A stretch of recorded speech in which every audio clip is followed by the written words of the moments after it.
मैं sir study का मालिक राकेश दांगी बोल रहा हूँ। गाइज आज हम एक मेन पॉइंटों पे डिस्कस करने जा रहे हैं यहाँ पे कि बहुत सारे जो फ्रेंड होते हैं ना वो यूट्यूब पे अक्सर वीडियो को सर्च किया रहते हैं ना कि इंग्लिश को हम कैसे स्ट्रॉन्ग करें, और खास करके एसएससी के जो एस्पिरेंट्स रहते हैं, जो एमटीएस की तैयारी करते हैं, एसएससी सीएचएसएल की तैयारी करते हैं, सीपीओ की तैयारी करते हैं, स्टेनो की तैयारी करते हैं, वगैरह वगैरह, कोई भी difference any other competitive exam की तैयारी करते हैं जिसमें इंग्लिश पूछा जाता है, खास के उन लोगों के लिए मैं वीडियो बनाने जा रहा हूं।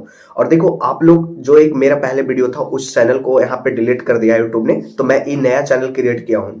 तो इस चैनल को आप लोग के पास मैं यहाँ पे दावा करता हूँ कि बहुत सपोर्ट करोगे आप लोगों को, क्योंकि लोगों के मन में एक डाउट हमेशा रहता है कि हम इस टीचर से पढ़ लेंगे तो इंग्लिश हमारा निकल जाएगा, पेपर हमारा निकल जाएगा। नहीं निकल पाएगा। मैं बोल रहा हूँ यहाँ पे कि देखो कोई भी टीचर आपको सिलेक्शन नहीं दिला सकता है जब तक आपको खुद से मेहनत नहीं करोगे, जब तक कोई भी टीचर यहाँ पे आपको कुछ भी काम नहीं करेगा।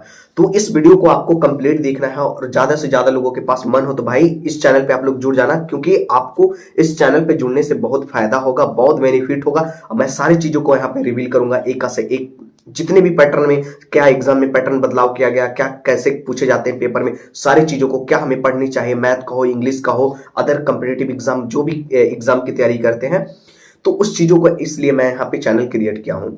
तो चलिए वीडियो को देर नहीं करते और यहाँ पे स्टार्ट करते हैं। भाई यहाँ पे सबसे मेन टारगेट ये होता है ना कि हम अपनी इंग्लिश को कैसे स्ट्रॉन्ग करें। इंग्लिश स्ट्रॉन्ग करने के लिए हमें क्या क्या चीजों को यहाँ पे जरूरी होता है और कौन कौन चीजों को हम यहाँ पे पढ़ लेंगे ताकि हम पेपर में क्रैक कर सकते हैं। तो देखो बहुत सारे वीडियो आपको यूट्यूब पे मिल जाएगा, तो मैं यहाँ पे देखता हूँ कि आप लोग उस वीडियो को मत देखना यूट्यूब पे, क्योंकि उस पे है ना कि अनसेलेक्टेड स्टूडेंट भी आपको यहाँ पे गाइड करते हैं। ऐसा कभी नहीं होता है कि 2 दिन पढ़ के आप इंग्लिश का सीजीएल का पेपर क्रैक कर लोगे। ऐसा होता ना तो सब लोग 2 दिन 3 दिन पढ़ के इंग्लिश को पेपर को क्रैक कर लेता। ऐसा बिल्कुल भी नहीं है। और आप लोगों का सोच क्या रहता है ना कि हम सैनोनिम एंटोनिम में सब कर लेंगे तो हमारा स्ट्रॉन्ग हो जाएगा और ये हो जाएगा। इतनी से नहीं होता है पेपर क्रैक। पेपर क्रैक करने के लिए आपको थोड़ा डिटेल नॉलेज लेना बहुत जरूरी होता है। चाहे आप सीजीएल की तैयारी कर रहे हो या सीजीएल या सीएचएसएल की तैयारी कर रहे हो या एमटीएस की तैयारी कर रहे हो, इसमें आपको नॉलेज होना बहुत जरूरी होता है। ठीक है। अब एक चीज यहाँ पे मैं डिस्कस कर रहा हूं आप लोगों को कि हमें इंग्लिश में स्ट्रॉन्ग करने के लिए हमें क्या क्या पढ़ना चाहिए।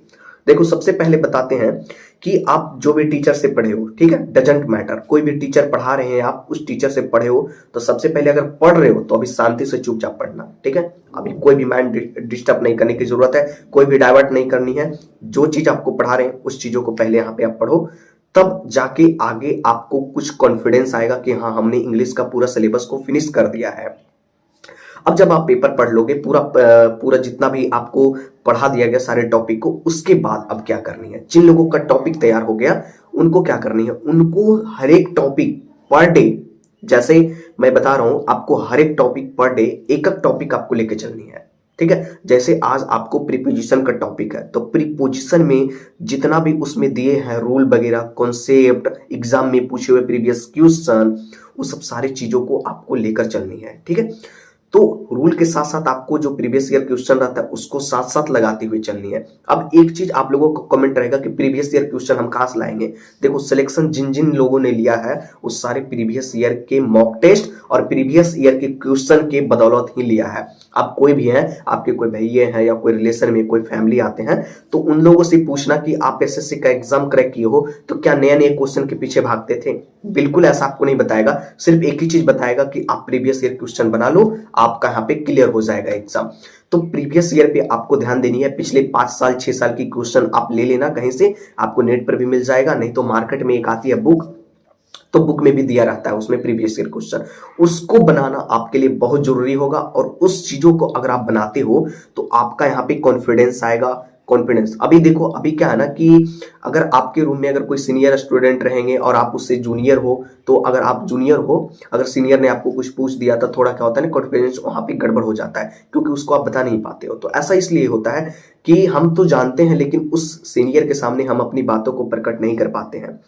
तो उस चीजों को भी यहाँ पे दूर करने के लिए मैं एक वीडियो लाऊंगा कि कैसे आप सीनियर से जूनियर में आप अच्छे से बात कर सकते हो इंग्लिश में, और कैसे उसको आपको थोड़ा सा भी हेजिटेशन नहीं होगा, आप इजी तरीका से उससे मतलब उसकी सारी क्वेश्चन को आप यहाँ पे बना दोगे इजी तरीका से बिना कॉन्फिडेंस का। मतलब कोई भी यहाँ पे कुछ भी यहाँ पे सीख पहले आपको ग्रामर का पूरा टॉपिक को कंप्लीट करना है। इसी के साथ साथ जब आपको टॉपिक कंप्लीट हो गए तो उसके साथ साथ प्रीवियस ईयर क्वेश्चन को भी ध्यान होते चलनी है। ऐसा नहीं, गलती नहीं करना है कि आप हम जो रूल पढ़ाए वो पढ़ लिए रूल और उसके बाद हम कोई भी क्वेश्चन का प्रैक्टिस नहीं किए, भैया आज एग्जाम में पेपर में फोड़ दिया। ऐसा अगर रहता ना हलवा तो कोई भी अपना टॉपिक को पढ़ के अपना पेपर को निकाल लेता। प्रैक्टिस बहुत जरूरी होता है। More than practice must be perfect. जितना ज्यादा से ज्यादा प्रैक्टिस करोगे आपके लिए उतना बेनिफिशियल होगा। और आपको न्यू क्वेश्चन के पीछे नहीं भागनी है, मैं बार बार बोल रहा हूं, आपको हमेशा प्रीवियस ईयर क्वेश्चन के पीछे भागनी है। जहां से भी प्रीवियस ईयर क्वेश्चन मिल जाए आपको उसको ढूंढ के निकाल के एक एक करके चुन चुन को फोड़ना है। ठीक है, और बस यही आप लोगों को मैं बता दिया कि इंग्लिश में इस तरह से अगर आप करते हो, और अगर कोई भी और अगर बनाना हो, अगर कोई भी चीज़ों में अगर आपको प्रॉब्लम हो रहा है तो आप हमें जरूर बताएंगे और कमेंट के बेस पे मैं आप लोगों का वीडियो लेकर जरूर आ जाऊंगा। जय हिंद।